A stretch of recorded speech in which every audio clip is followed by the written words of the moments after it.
budget side is not working right. Okay, Okay. I'll take a look at it. Yeah, because it's not working for me either. Okay. I know they were doing some testing, I'll check and see. Yeah, no big deal, but Yeah. I turned this on and I guess Amy had this yesterday. I'm like, oh, where's she in right now? And she thought that's why she couldn't get on, but I logged in, she still couldn't. So. Okay, but up until this moment, have people gotten into the system and everything's been fine? Yeah. There was 6 modules yesterday, or that you put up there. Yeah, Like I did them yesterday, it was fine. okay. Today, I was able to log in, but I can't open the PDFs, they won't open us. It gives me an error. Yeah. I didn't mean to disrupt your class, but No. I thought you'd want to know. Yeah, no, I'll check it out. Okay. They've also, by this point, started to think about how they're going to do source selection. Because think about it, when all these proposals come in, they can't just sit there like deer in headlights and say, okay, now what are we going to do?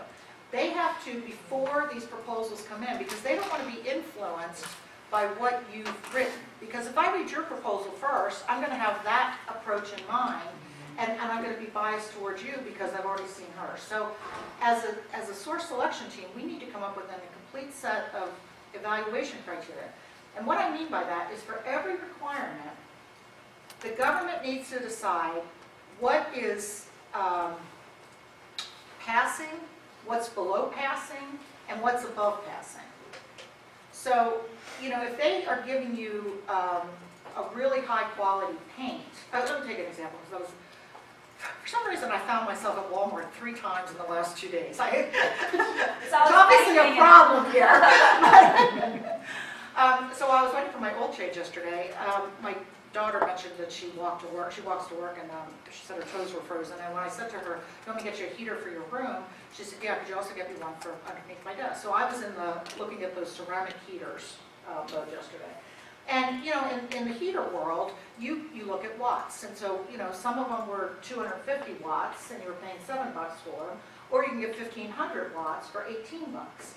So you're making that cost comparison as to whether or not you need all these additional watts. Well, I'm a mother. My daughter told me she had frozen toes. I'm obviously going for the 1,500 watts. That's what we do. But the government has to figure out how much does it cost per watt. Do I need 1,500 watts? Is that what the requirement says? Like as an individual consumer, being driven by love of my daughter, I can make the decision to pay $18 as opposed to $7. The government can't just do that. They have to say, if our original requirement was for $250, I don't care that this vendor came in for $1,500. I've got to be going for the $250, unless the price of a $250 and the price of a $1,500 are equal. Then I can say, yes, I'm getting more value for the government at the same or equal price. At the same or lower price. So those are the kind of trade-offs that the government's going through, the thought process that they're going through. And they have to come up with these evaluation factors so that when proposals come in, it's very black and white as to what they should be scored. Because the more willy-nilly it is, the more they open themselves up for protest. So they're trying to be very specific about how to evaluate your proposals when you come in. They also have to figure out the method of the acquisition. So let's go back to the state field I talked about yesterday. They thought they could do an invitation for bid because in the government's mind, everything was very clear and concise. I would disagree with that concept, but they felt like they clearly outlined what the contractor had to do. Well, you can talk about curriculum development, and you can talk about a little bit of curriculum development, or you can talk about a whole, like if somebody says to me, you know, do you have experience developing leadership classes? Yep, I've had 30 years. Do you have materials that you can pull from? Yep, put together something on the drop of a hat. If you're asking me to put together a strategy that I think you need for leadership development, I can do that very quickly. But if you say to me, oh, you know, we're a unique organization, and we've got these kind of nuances, and I want to make sure we talk about all the different supporting partners. We want to talk about PTAC, we want to talk about Gen Ed, we want to talk about all this, and we want to tie it all together, and we want to make sure we have a manufacturing focus, and we want to make sure we're paying attention to the needs of coal miners, and all this other kind of stuff. Well, you have taken yourself out of what I have readily available. I can still do what you're asking for, but is it going to be the same price? No, because it's being custom designed for what you're trying to accomplish. So the government has to think through how they're going to handle that, because these proposals are going to come in, And in the case of this IFB, those kinds of answers to those questions weren't even addressed in the IFB. That's why I believe it should have been an IFB, but yet they put it out that way. And then as soon as anybody started questioning them, they had to cancel the whole thing and start from square one. Solicitation terms and conditions. So they've got to be thinking about things like payment. So when we won the NMCI contract, what we had to do out of our own pocket was to develop all of these network operation centers around the world. So at our own expense, we had to develop these network operation centers all around the world. And then as soon as we did that, so let's say we developed one in Mechanicsburg, Pennsylvania. As soon as we put that one in, then I could start hooking up all of you individual users, and I would get paid per seat for each of you individual users. So the government had to make that decision to have the contractors pay this first, and then they can charge for the pay per seat. They could have done it differently, right? They could have said, the government will pay you per month as you develop the network operations center and then pay you for each, but we're not going to pay you a per seat. They could have done the whole thing as a firm fixed price. They could have done the whole thing as a cost reimbursement contract. My point is, anything that they buy, they have lots of different ways they can buy it. So they have to think through, from a business perspective, how are they going to buy it? So in this case, they wanted us to pay for the network operations center first because funding for this year was a little low, and they wanted to be able to push those expenses out later on. And they felt that it would be good incentive for us to quickly get those things built, because if I'm not getting paid until I get this network operations center built so that I can start putting all of you users on, then I'm going to be incentivized to do that. So they're figuring out the pricing arrangements. They're also figuring out what the recurring requirements are. So any of you who have started up a brand new project in your companies or for a customer, you know that there are some expenses that just happen at the beginning, right? Like training everybody, that just, you know, like the initial training, just happens at the beginning. Or getting all the equipment just happens at the beginning. But then there are other costs that are recurring costs that keep happening time after time. So the labor costs and those kind of things. So the government has to figure out what those costs are, both the startup costs and what the recurring costs are. Unpriced contracts. So these are situations, you know, as I told you yesterday, the government can't get nothing for nothing. So everything that you do, they have to pay you in some way. But there are situations where there may be an unpriced option for a period of time until it gets negotiated later on. And those are special circumstances. Contract financing, are they going to help finance you during certain stages? So when they talk about financing, it's mostly for small businesses who don't have the startup capital to be able to do what they're asking for. So they might do things like give you government furnished equipment or government furnished property that you use to run the contract. And they can't just make it available to you. They have to make it available for everybody on the contract, anybody who's going after the proposal. Because they don't want to give, let's say for example, you don't have the equipment that you do, you would be the only one to be able to bid on it. And what they want to be able to do is level that playing field. So they say, the government is making available this equipment. You can choose to use it or you can choose to use your own. You definitely would have to use it. And so they have to think through things like that. Methods of payment. You know, the government's rule is you have to submit a properly completed invoice after you receive acceptance. So I have to do the work, I have to get accepted for the work, and then I can submit an invoice, and then the government has 30 days to pay. But if you're a small business, you can ask the government to pay you in 2 weeks, because they know that if they hold your money for that long, some companies would go out of business. So they want to make sure that that's addressed. And they also have to figure out like the timing of payments. So they could say, you have to hold the whole contract done and then we'll pay you, which obviously wouldn't be appealing to us. Or they could say, you have to reach, put together your milestones, and we'll pay you on a milestone basis. So when you reach this milestone, we'll pay you X number of dollars. Or they could say, like what DAU does, the whole contract is worth X thousands of dollars, and they divide it by 12, and every month you invoice for a 12th of the total. So different ways of structuring the payment, and that usually gets determined at contract award. Now they put together the RFP. So all those sections of the RFP that we've talked about. The thing to keep in mind here, and we're going to get into this today earlier, is when they issue their RFP and we respond to a proposal, that in and of itself could become a contract, which means it's a legal binding document. When we talk about the tenets of contract law, you'll understand that. What more typically happens is they issue the RFP, then they issue a bunch of amendments, and then we issue a proposal, and then we respond to those amendments with modifications to our proposal, and or proposal updates, and then we go through a discussions phase, and we answer their clarifications and deficiencies, and we update the proposal based on that, and all of that taken together becomes the contract. So the point is that it could happen very easily. You submit, they issue an RFP, you submit a proposal, and you're done. Or it could be that you go through this more extensive process. But the bottom line you need to keep in mind is whatever your latest version is the version that the government is going to use as the contract baseline. So if they sign on the dotted line when you submit that initial proposal, it could be a done deal. So my point in telling you that is, don't think you're going to have a couple balls to throw to get the flush animal. It could just be you throw the one and you're done. So make sure that first one is really good.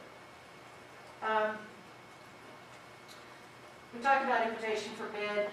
Usually the requirements are supposed to be clear and concise. There's not going to be any discussions. The invitation for bid typically doesn't take that same standard form as A through M. They do a public bid opening, so you as the public could actually go and see them open up all the bids to see where you fall. Lowest price wins. We talked about what GSA does with reverse auction, which is sort of a variation on the theme.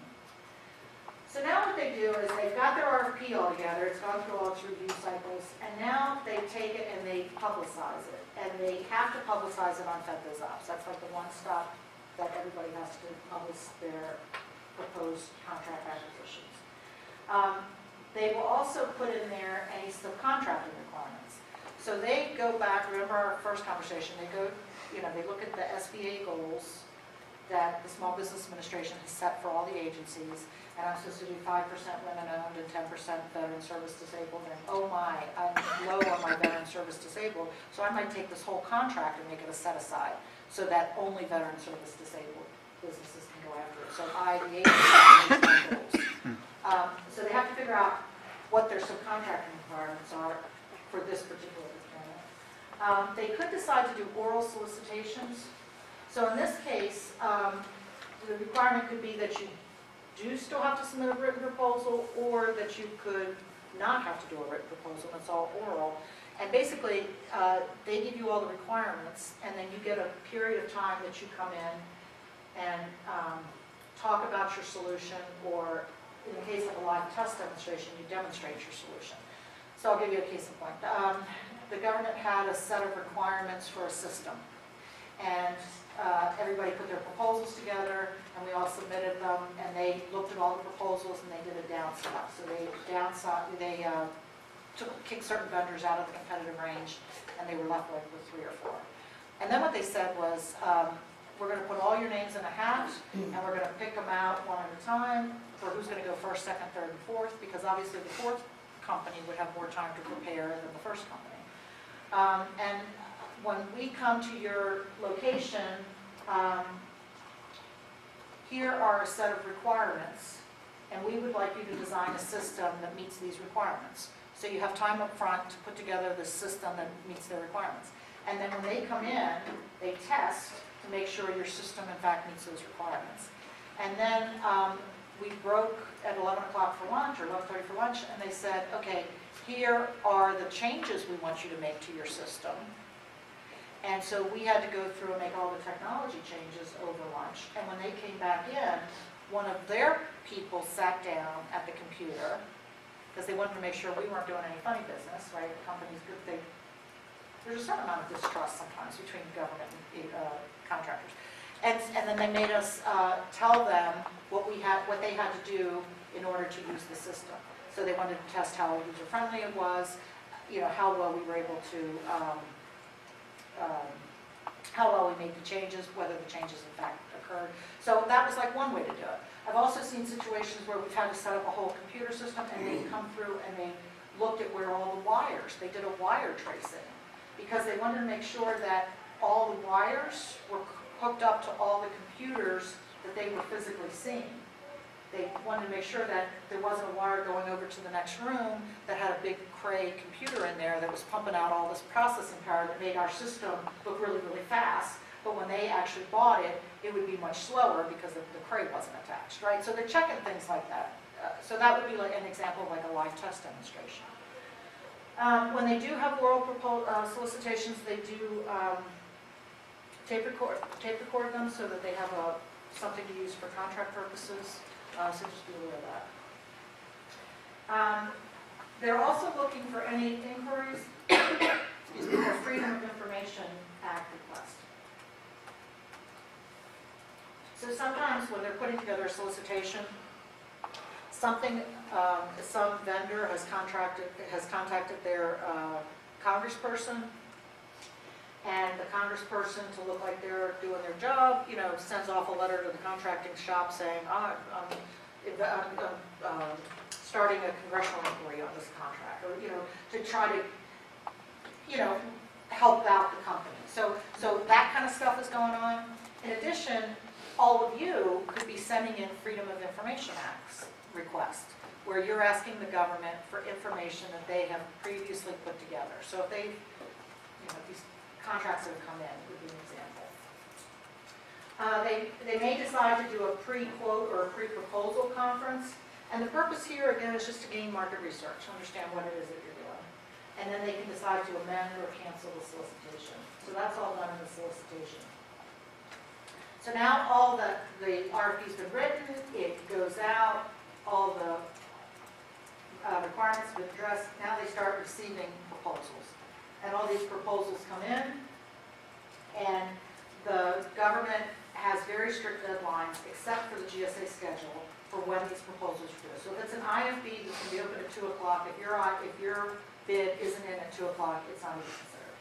If you have an RFP and it's due at 2 o'clock, and your proposal's not in at 2 o'clock, or it's to the DOD base, but it didn't make it to the contracting shop, it's not even considered. It's just sent out to you. There's just nothing done with it. And we talked about states and bids yesterday. And then what they need to do is start looking at your pricing. So they're doing a technical evaluation and they're doing the price analysis. And those are two separate and distinct activities. And what's supposed to happen is that those two groups don't even talk to each other. So the technical team evaluates you technically without ever looking at your price. And the pricing team evaluates your prices without ever looking at your technology. And the idea is having those be two independent reviews, and then the source selection authority looks at the reports that the technical team has developed, and they look at the reports that the pricing team has developed, and taken together, they make a decision as to how the contract should be awarded. You know how we all have aha moments?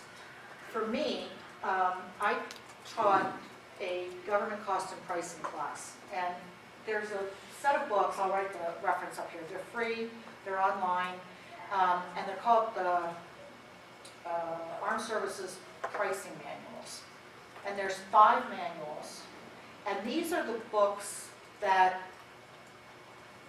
the government, myself, FAI, DAU, everybody uses to train contracting officers how to do their jobs when it comes to pricing.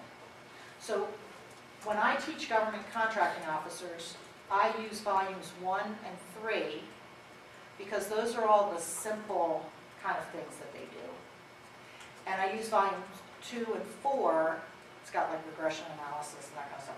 I use those for advanced contracting classes. And in volume 5,